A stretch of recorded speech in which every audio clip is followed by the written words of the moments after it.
नमस्कार दोस्तों। आज हम पढ़ने वाले हैं राज कॉमिक्स की तृतीय कॉमिक्स जो कि है खूनी हवेली का रहस्य। तो कॉमिक्स आज हम दो भागों में पढ़ेंगे। पहला भाग ये है और दूसरा भाग मैं कल डालूंगा। तो कॉमिक्स शुरू करने से पहले मैं आपको इसका कवर पेज दिखा देता हूँ। कुछ इस प्रकार से इसका कवर पेज है, आप देख सकते हैं। कुछ इस प्रकार से है। ठीक है दोस्तों, आपने देख लिया होगा। तो चलिए पहला पेज पढ़ते हैं। खूनी हवेली का रहस्य। ठाकुर वीर सिंह के 4 पुत्र थे। तीनों बड़े पुत्र हीरा सिंह, हरनाम सिंह और जसवंत सिंह अलग अलग शहरों में अपने व्यवसाय में लीन थे। उन्हें ठाकुर साहब के बनाए नियमों से सख्त नफरत थी, लेकिन मन ही मन उनका बेहद सम्मान करते थे। जबकि चौथा पुत्र गिरिराज शहर में डॉक्टरी की शिक्षा प्राप्त करने के बाद कुछ ही दिनों में अपने गांव प्रतापगढ़ पहुंचने वाला था। एक दिन हवेली के भीतर ठाकुर साहब अपनी बीवी की तस्वीर से बातें कर रहे थे। राधा, अपना गिरिराज कल हमारे गांव लौट रहा है। अब तुम्हारी इच्छा पूरी होगी। राधा, अब देखना इस गांव का कोई भी व्यक्ति बीमारी के इलाज के अभाव में नहीं मरेगा। और तभी ओह, यह बिजली को अचानक क्या हो गया। अभी वे कुछ समझे ही थे कि तभी कमरे की खिड़की का शीशा टूटने की एक जबरदस्त आवाज़ हुई। किसी अनजानी आशंका से ठाकुर वीर सिंह ऊंचे स्वर में चिल्ला उठे, कौन है उधर? कौन है? ओह नहीं। ई हवेली का सबसे पुराना एवं ठाकुर साहब का वफादार नौकर सुखिया। अरे यह चीख तो ठाकुर साहब की है, क्या हुआ मालिक को? सुखिया शीघ्रता से दरवाजा खोलकर ठाकुर साहब के शयन कक्ष में दाखिल हुआ। तभी बिजली आ गई। नहीं नहीं, खून खून। वह भागता हुआ फ़ोन के करीब पहुंचा और हेलो हेलो पुलिस स्टेशन, मैं ठाकुर वीर सिंह की हवेली से उनका नौकर सुखिया बोल रहा हूँ। आप तुरंत यहाँ पहुँचिए साहब, किसी ने ठाकुर साहब का कत्ल कर दिया है। कुछ ही देर में पुलिस वहां आ पहुंची। ओह, हत्यारे ने बड़ी निर्ममता से ठाकुर साहब का गला दबाकर उन्हें मार डाला है। क्या ठाकुर साहब की किसी से दुश्मनी थी? नहीं साहब, वह तो बड़े देवता आदमी थे, उन्होंने किसी से क्या दुश्मनी हो सकती है। हवेली में तुम्हारे अलावा और कौन कौन रहता है? कोई नहीं साहब, ठाकुर साहब के 3 लड़के तो अलग अलग शहरों में काम करते हैं और चौथा लड़का पढ़ाई करने शहर गया हुआ है। हवेली में मेरे और ठाकुर साहब के सिवाय तीसरा कोई नहीं रहता। ठीक है, तुम उन लड़कों को इस घटना की सूचना देकर यहाँ बुला लो, तब तक हम कातिल का पता लगाने की कोशिश करते हैं। बहुत अच्छा साहब। अच्छी तरह से जांच पड़ताल करने के बाद पुलिस ने लाश को पोस्टमार्टम के लिए भेज दिया। पुलिस के जाने के बाद अब मुझे मालिक के बेटों को यह दुखदाई सूचना दे देनी चाहिए। और वो फ़ोन की तरफ बढ़ा। और फिर दूसरे ही दिन ठाकुर साहब के चारों बेटे हवेली पहुंच गए। आप सब आ गए, बहुत अच्छा हुआ। मेरा तो अकेले में दम घुटा जा रहा था। लेकिन सुखिया पिताजी को हुआ क्या था? क्या बताएं छोटे मालिक। रात मालिक खाना खाकर अपने कमरे में गए ही थे कि बिजली चली गई और फिर कुछ क्षणों बाद एकाएक उनकी चीख सुनाई दी। चीख सुनकर मैं दौड़ा दौड़ा मालिक के कमरे में गया और फिर बिजली आने पर ठाकुर साहब मुझे मृत अवस्था में ज़मीन पर पड़े मिले। सुखिया ने अभी अभी अपनी बात खत्म की ही थी कि तभी कमरे में इंस्पेक्टर रमन दाखिल हुआ। आइए इंस्पेक्टर साहब, कहिए क्या रिपोर्ट है? पोस्टमार्टम की रिपोर्ट के अनुसार ठाकुर साहब की हत्या गला घोंटकर की गई है, लेकिन उनके गले पर आदमी के बजाय शेर के पंजे के निशान मिले हैं। शेर के पंजे के निशान? हाँ, लेकिन आप चिंता मत कीजिए, हम कातिल को ढूंढने की पूरी कोशिश करेंगे। फिर लाश मिलने पर ठाकुर साहब का अंतिम संस्कार करा दिया गया। उसके बाद सब उदासी से हवेली लौट आए और रात होते ही अपने अपने कमरों में चले गए। लेकिन हीरा सिंह की आंखों में नींद नहीं आ रही थी। पिताजी की हत्या के पीछे क्या कारण हो सकता है? और ठीक उसी क्षण पूरे कमरे में अंधकार छा गया। ओह, यह अचानक बिजली को क्या हुआ? सुखिया, अरे आह, बचाओ। हीरा सिंह ने खुद को उस पंजे से छुड़ाने की भरपूर कोशिश की, मगर पंजा जोक की तरह उसकी गर्दन में चिपका हुआ था। आह। फिर कुछ ही देर में हीरा सिंह के प्राण पखेरु उड़ चुके थे और वह पंजा भी कहीं गायब हो गया था। ठाकुर हीरा सिंह की चीखें सुनकर सभी भागकर उनके कमरे के सामने इकट्ठा हो गए, मगर दरवाजा भीतर से बंद था। भैया दरवाज़ा खोलो, यह हम हैं आपके छोटे भाई। जब भीतर से कोई आवाज़ ना आई तो जसवंत शंकित होकर स्वर में बोला, मुझे कुछ गड़बड़ लगती है, हमें दरवाज़ा तोड़ डालना चाहिए। तुम ठीक कहते हो जसवंत, दरवाज़ा तोड़ना ही होगा। और फिर धप धप करके उन्होंने दरवाज़ा तोड़ा और दूसरे मिनट जब दरवाजे की चौखट से अलग हो गया दरवाज़ा, तो वो दरवाज़ा धड़ाम से गिर पड़ा। लेकिन अंदर पहुंचते ही तीनों सन्न रह गए। भैया, ओ नो, नहीं। जसवंत, तुम जल्दी से पुलिस को फ़ोन करो। जसवंत कमरे से बाहर निकल गया। Hello, inspector Raman speaking. Inspector साहब, मैं ठाकुर साहब की हवेली से जसवंत बोल रहा हूँ, आप तुरंत चले आइए, हीरा भैया का कत्ल हो गया है। ओह हम अभी पहुंच रहे हैं, आप किसी भी चीज़ को छुएं नहीं। जी अच्छा इंस्पेक्टर साहब। इंस्पेक्टर साहब आ रहे हैं, उन्होंने हमें किसी भी चीज़ को छूने से मना किया है। उफ, छोटे मालिक को भी मार डाला। पता नहीं इस हवेली में क्या हो रहा है। 15 मिनट पश्चात इंस्पेक्टर वहां मौजूद लाश का मुआयना कर रहा था। हत्या फिर गला घोटकर की गई है। पूरे कमरे का निरीक्षण करने के बाद मामला पेचीदा होता जा रहा है। हत्यारे ने इस बार भी कोई सबूत नहीं छोड़ा। पता नहीं कौन दुश्मन पैदा हो गया हमारा। सुखिया, तुम बरसों से ठाकुर वीर सिंह के साथ रह रहे हो। याद करो, शायद तुम्हें इन हत्याओं का कोई कारण पता हो। मैं बरसों से मालिक का नमक खा रहा हूँ हुजूर। मैंने आज तक हवेली में कोई ऐसी बात नहीं देखी जिससे इन सब घटनाओं का संबंध जुड़ सके। मगर क्या? धुंधली सी एक बात याद आती है। आज से 25 वर्ष पहले बड़े मालिक का एक औरत के साथ झगड़ा हुआ था। उस औरत की गोद में एक बच्चा था। तब वह औरत बड़े मालिक को न जाने क्या क्या बककर चली गई। लेकिन आज से 25 वर्ष पहले हुई उस औरत के साथ पिताजी के खटपट का इन हत्याओं से क्या संबंध? संबंध होता नहीं मिस्टर जसवंत, सबूतों के आधार पर जोड़ा जाता है। खैर सुखिया, क्या तुम जानते हो कि तब उनके बीच किस किस्म का झगड़ा हुआ था और वह औरत कौन थी? इस बारे में मैं कुछ नहीं जानता साहब, क्योंकि वह मेरी ड्यूटी का पहला दिन था। सुखिया के खामोश होते ही इंस्पेक्टर रमन ने हवलदार राम सिंह से कहा, लाश को पोस्टमार्टम के लिए भेज दो। और हाँ, आज रात तुम गुप्त रूप से कांस्टेबल कृष्णा के साथ हवेली पर ही पहरा दोगे। अगर कोई खतरा वाली बात दिखाई दे तो तुरंत मुझे खबर करना। Okay sir. अगर आज हत्यारा यहाँ से आया तो हमारे हाथों से बचेगा नहीं।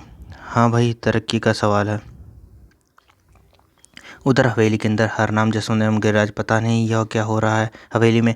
पहले पिताजी के तवे, फिर बड़े भैया के, और लगता है जैसे अब मेरी बारी है। नहीं, मैं अब इस मनहूस हवेली में नहीं रहूँगा। सुबह होते ही मैं वापस बम्बई लौट जाऊँगा। अब यहाँ रहना ही कौन चाहता है। मैं भी कलकत्ता चले जाऊँगा। भैया का दाह संस्कार कौन करेगा? हम यह कार निपटा कर ही यहाँ से जाएंगे। कुछ ही देर में पूरी हवेली सन्नाटे में डूब गई और ठाकुर हरनाम सिंह के कमरे में एक भयानक हाथ उसकी गर्दन की ओर बढ़ रहा था। तभी अचानक किसी खटके से हरनाम सिंह की नींद खुली। उस रहस्यमयी नरसिंह अवतार से हरनाम सिंह को कोई मौका नहीं दिया और भयानक हत्यारे ने धीरे से हरनाम सिंह को अपने कंधे पर डाला और एक और चल पड़ा। ठाकुर जसवंत सिंह का भी बुरा हाल था। उसे क्षण प्रतिक्षण मौत करीब आती दिख रही थी। मुझे हरनाम भैया के पास चलना चाहिए, शायद डर कम हो जाए। जसवंत हरनाम सिंह के कमरे के बाहर पहुंचा। हरनाम भैया। अंदर हरनाम का बिस्तर खाली देख वह बुरी तरह उछल पड़ा। अरे हरनाम भैया कहाँ गए? लेकिन जैसे वो पीछे मुड़ा, उसके मुंह से एक भयानक चीख निकली। ई हो हो। जसवंत भी नहीं बचा। खूनी पंजे से उसे भी खत्म कर दिया। हाँ, कोई नहीं बचेगा। उधर वृक्ष पर बैठा हवलदार राम सिंह और कृष्णा एक तेज चीख को सुनकर चौंक पड़े। अरे यह चीख कैसी थी? अंदर कड़वी लगती। चलो चल कर देखें। चीख सुनकर गिरिराज व सुखिया हरनाम के कमरे की ओर दौड़ पड़े, मगर रास्ते में ही ठिठक उठे। जसवंत भैया, ओ हत्यारे ने मार डाला। मुखिया, हरनाम भैया को जल्दी जगाओ। अच्छा छोटे मालिक। मगर कुछ ही समय बाद वह सब भागा चला आया और बुरी तरह हाँफते हुए बोला, छोटे मालिक, हरनाम मालिक अपने कमरे में नहीं है। वे भागकर हरनाम सिंह के कमरे में पहुंचे। ओ नहीं सुखिया, जल्दी से इंस्पेक्टर रमन को फ़ोन करो। हे भगवान, यह सब क्या हो रहा है? राम सिंह और कृष्णा भी वहां आ पहुंचे। वहां के हालात देखते ही उनका माथा ठनका। इन्हें क्या हुआ? हत्यारे ने जसवंत भैया को भी खत्म कर दिया और हरनाम भाई साहब का भी कहीं पता नहीं चल रहा। उफ, मैं क्या करूं? ओ कृष्ण साहब को फ़ोन करो। सुखिया फ़ोन करने ही गया है। 15 मिनट पश्चात इंस्पेक्टर रमन वहाँ पहुँचे। आओ तुम्हें बाहर तलाश करते हैं। हे प्रभु, वे जहाँ भी हो सही सलामत हो। बाहर आकर वे सब हरमन की तलाश करते लगे। तभी एकाएक सुखिया चीख पड़ा, साहब यहाँ आइए, हरनाम बाबू की लाश यहाँ कुएं में लटक रही है। ओह नहीं। हरनाम सिंह का मृत्यावस्था में कुएं में लटकता देख गिरिराज सदमे से बेहोश होकर गिर पड़ा। लाश को कुएं से निकालकर पुलिस एम्बुलेंस में भेजने के बाद हवलदार राम सिंह, तुम गिरिराज को होश में लाओ। तब तक हम हवेली को फिर एक बार चेक करते हैं। Yes sir. बहुत बारीकी से पूरी हवेली चेक करने के बाद भी उन्हें कोई सबूत हासिल नहीं हुआ। हत्यारा बेहद चालाक एवं क्रूर है, कहीं कोई सबूत तक नहीं छोड़ा। उधर गिरिराज भी होश में आ चुका था। भैया तुम भी चले गए, अब इतनी बड़ी हवेली में मैं अकेला कैसे रहूँगा? चुप हो जाइए मालिक, चुप हो जाइए। इंस्पेक्टर रमन भी वहाँ पहुँचे। मुझे अफसोस है कि मैं कातिल को नहीं पकड़ सका और आपको अपने पिता के बाद अपने भाइयों को भी खोना पड़ा। लेकिन मेरा यकीन करें, मैं जल्द ही उसे गिरफ्तार कर लूँगा। नहीं इंस्पेक्टर साहब, अब मैं इस मनहूस हवेली में नहीं रहना चाहता। अगर मैं यहाँ रहा तो वह मुझे भी मार डालेगा। मुझे अपने साथ ले चलिए। अगर इसे अकेला छोड़ के गया तो कातिल सचमुच इसे मार डालेगा और हम हाथ ही मलते रह जाएंगे। एकाएक कुछ सोचकर प्रसन्न हो उठा। एक आइडिया। ठीक है मिस्टर गिरिराज, फिलहाल तुम हमारे साथ चलो। कल तक मैं कोई ना कोई रास्ता खोज ही निकालूंगा। इंस्पेक्टर गिरिराज को लेकर अपने बंगले पहुंचा। बैठो, यहाँ तुम आराम से रह सकते हो। कल तक मैं और इंतजाम कर दूंगा। धन्यवाद इंस्पेक्टर। एक ही परिवार में एक के बाद एक 4 हत्याएं होने के कारण इंस्पेक्टर रमन भी बहुत चिंतित था। उसे अभी तक कोई भी सुराग नहीं मिल पाया था जिससे वह हत्यारे तक पहुंच पाता। सारी रात वह बिस्तर पर पड़ा करवटें बदलता रहा। सुबह इस केस में केवल एक ही व्यक्ति मेरी मदद कर सकता है और वह है प्राइवेट डिटेक्टिव मिस्टर विशाल। फ़ोन पर विशाल से संवाद स्थापित होते ही वह बोला, हेलो विशाल, मैं इंस्पेक्टर रमन बोल रहा हूँ। कृपया तुम तुरंत यहाँ चले आओ। क्या बात है इंस्पेक्टर, आज हमारी याद कैसे आ गई? इस वक्त मुझे तुम्हारी एक केस में सख्त ज़रूरत है। क्या तुम आ सकते हो? ज़रूर, अगर बात क्या है? इंस्पेक्टर रमन ने विनोद को अब तक घटी सारी घटनाएं को संक्षेप में अवगत कराया। मामला वाकई सीरियस है। ठीक है, तो फिर मैं आज रात ही की गाड़ी से तुम्हारी ओर निकल रहा हूँ। तो फिर सुनो, तुम्हें बिल्कुल गुप्त रूप से यहाँ आना है। इस केस की फाइल व कुछ ज़रूरी बातें मैं तुम्हें एक स्टेशन पहले ही तुम्हारे डिब्बे में आकर बता दूंगा। तुम मुझे लखीमपुर स्टेशन पर डिब्बे के दरवाजे के बाहर खड़े मिलना। ओके दोस्त। सुबह 4 बजे गाड़ी लखीमपुर पहुंचती थी।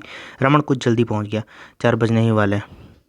निश्चित समय पर विशाल वहां पहुंच गया। हेलो विशाल, कैसे हो? अच्छा हूँ, मगर तुम काफ़ी बदल गए हो। हा। आओ अंदर चलकर बातें करते हैं। यह इंजन पानी के लिए काफ़ी देर तक रुकता है यहाँ। चलो भीतर। हाँ बताओ, वह सब क्या चक्कर है? यह उस केस की फाइल है, पढ़ते ही सब कुछ मालूम हो जाएगा। फाइल पढ़ने के बाद वो बोला, इसका मतलब है ठाकुर परिवार का तेरा अब गिरिराज भी कत्ल करने की कोशिश कर सकता है। हाँ, लेकिन फ़िलहाल वह मेरे बंगले में सुरक्षित है। यहाँ मगर किस लिए? इंस्पेक्टर रमन, क्या तुम किसी बहाने गिरिराज को मुझसे यहाँ मिलवा सकते हो, कातिल से छिपाकर? यहाँ मगर किस लिए? यह बाद में बताऊँगा, पहले तुम बताओ हाँ या ना। मिलवा देंगे भाई, तो फिर यह काम तुम जल्दी ही कर दो। अभी मैं यहाँ ही उतरता हूँ। कल 9 बजे सुबह मैं उसे यहीं पर मिलूँगा। तुम्हारी योजना तो मेरी समझ में नहीं आई, किंतु मैं वही करूँगा जो तुम कहोगे। उधर प्रतापगढ़ में इंस्पेक्टर ने एक योजना तैयार कर ली और गिरिराज को लेकर हवेली पहुंच गया। देखो सुखिया, एक व्यक्ति पर हमें शक है। शायद उसे मिस्टर गिरिराज पहचानते हैं, इसलिए मैं उन्हें लेकर शहर जा रहा हूँ। शाम से पहले लौट आऊँगा। लेकिन जैसे ही वे जीप के करीब पहुँचे, जा चला जा, वरना तू भी नहीं बचेगा। कौन थी वो बुढ़िया? पगली है बेचारी। मैं पहले भी इसे कई बार यहाँ देख चुका हूँ। चलो अब चलें। रास्ते में इंस्पेक्टर रमन ने उसे अपनी योजना व डिटेक्टिव विशाल की पहचान भी बता दी। देखो, लखीमपुर स्टेशन पर तुम डिटेक्टिव विशाल से मिलोगे, फिर अगली गाड़ी से वापस आओगे। अब से 2 घंटे बाद मैं तुम्हें यहाँ लेने आऊँगा। Okay inspector. और फिर ठीक 9 बजे। Hello mister Giriraj. ओह, आप ही डिटेक्टिव विशाल हैं, आइए अंदर चले। देखो गिरिराज, कातिल को पकड़ने के लिए मैंने एक स्कीम बनाई है, लेकिन उसके लिए मुझे तुम्हारी मदद की भी आवश्यकता है। मुझे क्या करना होगा? इसके बाद डिटेक्टिव विशाल उसे योजना समझाने लगा। योजना सुनाने के बाद, इस समय तुम्हारी जान को खतरा है। जो मैं कहता हूँ वही करो। मगर आप तब तक ट्रेन प्रतापगढ़ की तरफ चल पड़ी थी। जब गाड़ी प्रतापगढ़ पहुँच कर रुकी, हेलो गिरिराज, कर्नल विशाल नहीं आए। वह अगली गाड़ी से आ रहे हैं। पर स्टेशन से बाहर निकलते ही हा, लौट आए तुम। आखिर मौत तुम्हें यहाँ दोबारा खींच ही लाई। कौन हो तुम? मगर बुढ़िया उसका उत्तर देने के लिए वहाँ रुकी नहीं थी। दोनों जीप में जा बैठे। इंस्पेक्टर रमन ने जीप आगे बढ़ा दी। मुझे बुढ़िया रहस्यमय लगती है। नहीं, पगली है, हवेली में हुई घटनाओं के कारण ऐसे बोलती है। और इसी के साथ यहाँ पे मैं पार्ट 1 ख़त्म कर रहा हूँ।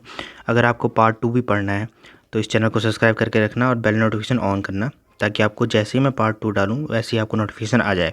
और अगर ये कहानी आपको अच्छी लग रही है यहाँ तक, तो प्लीज़ इस वीडियो को लाइक करना। और अगर आपका कोई दोस्त है जो राज कॉमिक्स पढ़ना पसंद करता है, या फिर वो भूल गया है, बचपन में उसने पढ़ी होंगी, तो उसे आप ये लिंक भेज के उसका भी थोड़ा मनोरंजन कर सकते हो, अगर वो पढ़ना चाहे तो, सुनना चाहे तो। ठीक है दोस्तों, तो आज के लिए मैं विदा लेता हूँ और अगला वीडियो आएगा कल। ठीक है, बाय बाय।